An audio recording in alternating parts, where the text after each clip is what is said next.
Hey y'all, and welcome to the Currency of Visibility podcast. This is the show that teaches you how to turn your credibility into cash. I'm your host, Carolee Moore, founder of the Podcast Pitching Society, where we help experts who feel hidden get found, chosen, and paid using strategic storytelling on other people's podcasts. Each week, me and a few of my expert guests will give you proven strategies, tools, and the straight talk you need to grow visibility that actually pays you back. Let's get into it. Episode 1, I kind of tap danced around the idea of experts marketing themselves like influencers, but today we're going to do a much deeper dive because honestly, this is one of my biggest gripes with the gurus in my industry right now and why I think a lot of super qualified experts are getting frustrated with marketing their business. And before you say, no, I'm not when it comes to marketing yourself as an influencer, hear me out. Are you chasing engagement? Check. Are you watching your follower count a lot? Check. Are you trying to crack the algorithm? Check. Are you posting content hoping that something actually goes viral? Check, check, check. That's influencer type marketing. If you just realize you've been marketing your business like an influencer, drop an ouch in the comments, right? As the pastor would say, if you can't say amen, say ouch. If that was an ouch for you, drop an ouch in the comments. In all seriousness, this type of marketing doesn't actually work the same for experts because your goal isn't visibility for visibility's sake. Your goal is authority. You're not trying to be an open book on the internet. The only reason you should be showcasing your new toaster oven is if you can tie that mug back to your ideal client's pain points in some way or another. Doing a get ready with me video. It better be a get ready with me to go to a business conference to speak about a topic your ideal client would be interested in. Essentially, what I'm saying is you're trying to build trust in your expertise, not trying to become the next it girl or guy. There's a massive difference. And today I'm breaking down the visibility strategies that actually work for experts, the ones that generate leads, not just likes. Okay, so let's start with the basics. And I mean basics. The stuff people skip because it's not sexy. But here's the truth. If you're getting minimal engagement and zero lead generation or not that much lead generation from your visibility efforts, it's because you skipped the basics. So let's fix that. Number 1, you gotta know who you're actually serving. And no, it's not everybody. You need to niche down as much as possible to a very clear, specific person or type of person. Okay, so for example, at the Podcast Pitching Society, we have served a bunch of different types of people, but we specifically speak to former corporate leaders turned consultants who are now looking to become authorities in their fields. They tend to be women. They tend to be people of color.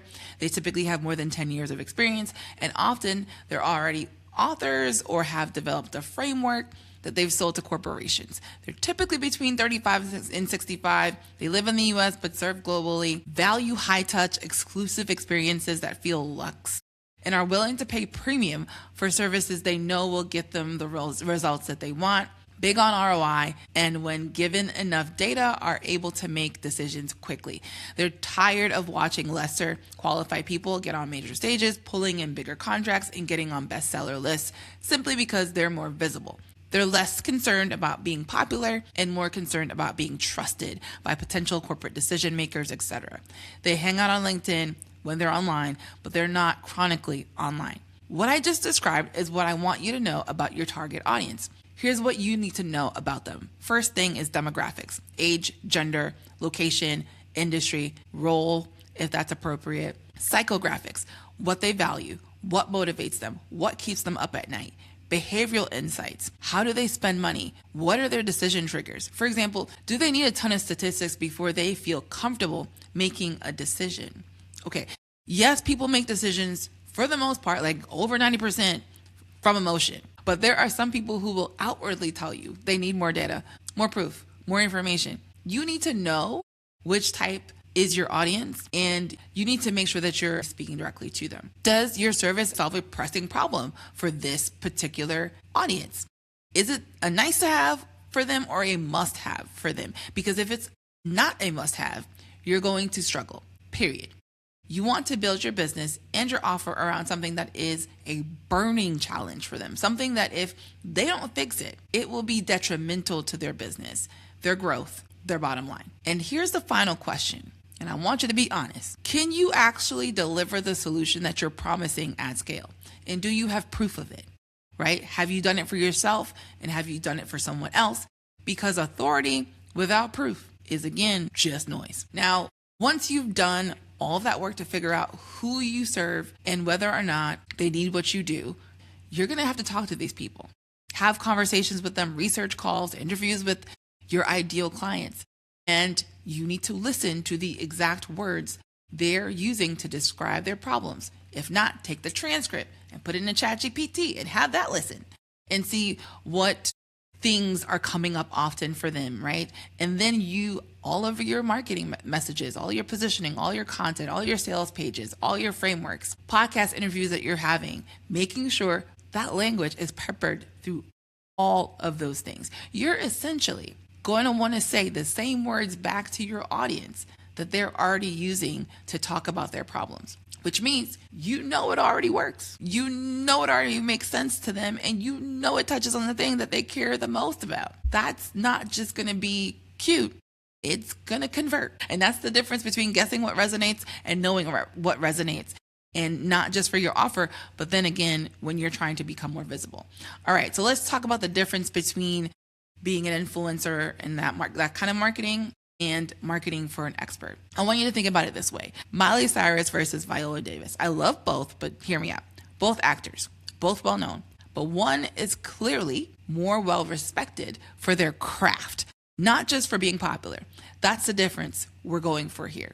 And so I'm going to give you 3 different ways that you're going to literally work on this. So again, take some notes. Number 1, your content should be building trust, not admiration. Influencers create content that make you admire their lifestyle. It's very aesthetic driven. They want you to be jealous. They want you to aspire to be like them. So you buy whatever the heck they're selling, right? From whoever they're trying to connect you to, right? Your whole thing is trust. You want to drive people toward trusting you and your expertise and your approach to solving their stated problem. You're not here to make people want your life.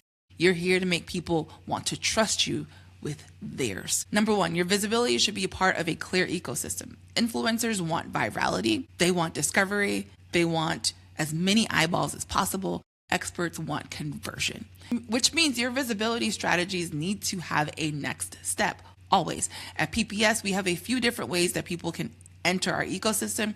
You're listening to one of them right now. We have social media, where we give away a 30-minute strategy session, where we also share our offers. We have our free email 4-week course, and we have our weekly masterclasses. All of these are free, where we break down visibility strategies for experts. All of these serve people and get them on our email list. Then they're taken on very different journeys depending on how they entered the funnel. Depending on their goals and their budget, we either offer the do-it-yourself profitable pitch kit, which is, a lower ticket offer, Done With You podcast, the Spotlight Intensive, or we offer them one of the 2 different levels for a done for you fully service, right? For folks not ready to invest, we have plenty of free resources that will help them get to a place where they will be ready at some point, right? And so the content, everything that we do is helping them get ready. Your goal is not just for people to find you, it's to move them from wherever they find you down that funnel closer to becoming a client or customer. So you need to figure out what is the ladder that takes them from a podcast interview, a social media post, a speaking engagement to becoming a part of your ecosystem. If you don't have an answer to that question, your visibility, say it with me now, is just noise. Difference number 3, build a space where your authority is on full display. This is where most experts drop the ball. They're everywhere. They're on every platform. They're doing all the things, but they don't have a home base. Here's what you need: an email list, and not just any email list, a list with content that is unique and valuable to the people on it. Content they can't get anywhere else. For us, we send 3 emails each week. And I originally got the idea from Jenna Kutcher. If you don't know who that is, look her up. You're welcome in advance. She suggests that you send 3 emails per week, 1 with no CTA at all, no call to action. You're simply giving value. I use that email typically for us to cover mostly mindset issues and provide ways to get them unstuck. And because I'm a teacher at heart, much like what I do on this podcast, I give them mini exercises to complete. This email alone gives us great engagement. The second email has a CTA, but it's kind of a light one. And essentially, I'm trying to get them to engage deeper. It's not a sales thing. It's typically to our school community. It's going to be to our podcast now. It's going to be to a book eventually.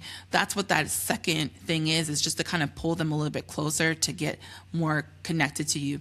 That third email is a straight up sales email, okay? This is a clear call to action to book a call, to buy and purchase a course, etc. The idea here is to make sure you're offering value and giving your audience a chance to see your insights and feel connected to you in addition to you selling them things. So every time, you're blending this to make it less likely that they're going to think outright like, this is going to be another sales email. They don't know, right? They don't know which email you're on. So they're going to open all of them, hopefully. And then lastly, focus on one social media platform.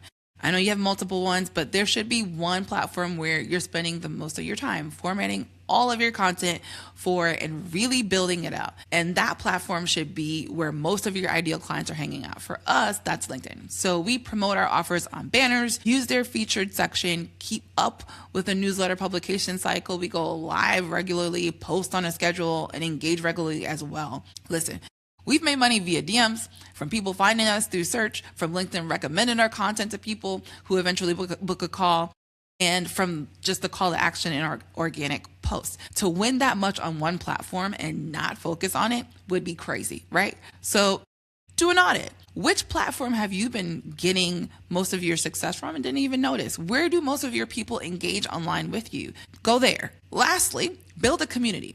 And I'm not talking about the Facebook group you never check.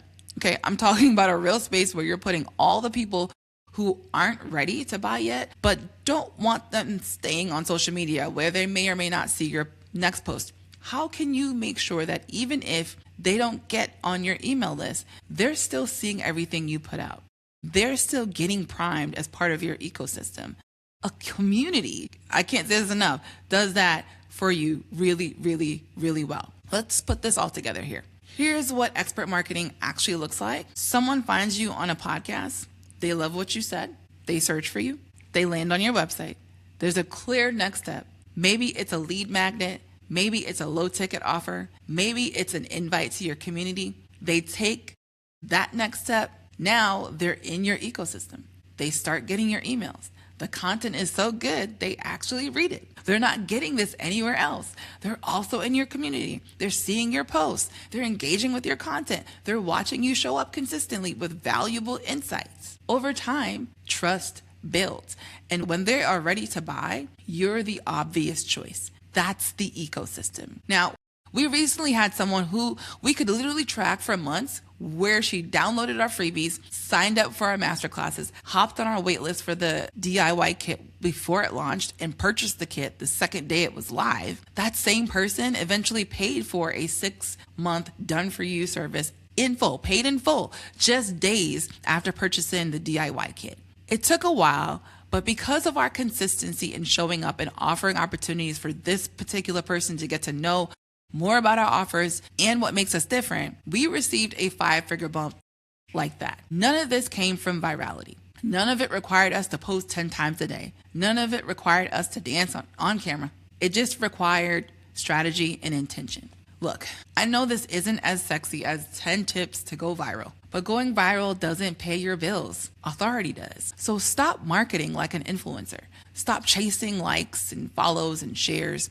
Start building an ecosystem that moves people from awareness to trust to conversion. Know who you serve. Use their language.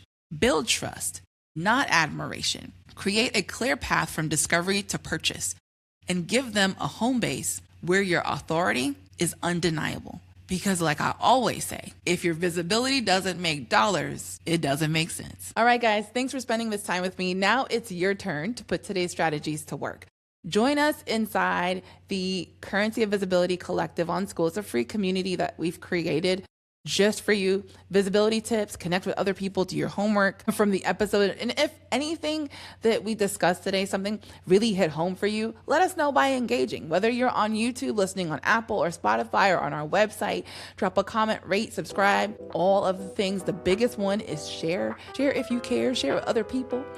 My name is Carolee Moore. This has been the Currency of Visibility podcast, and I will see you next time. Bye.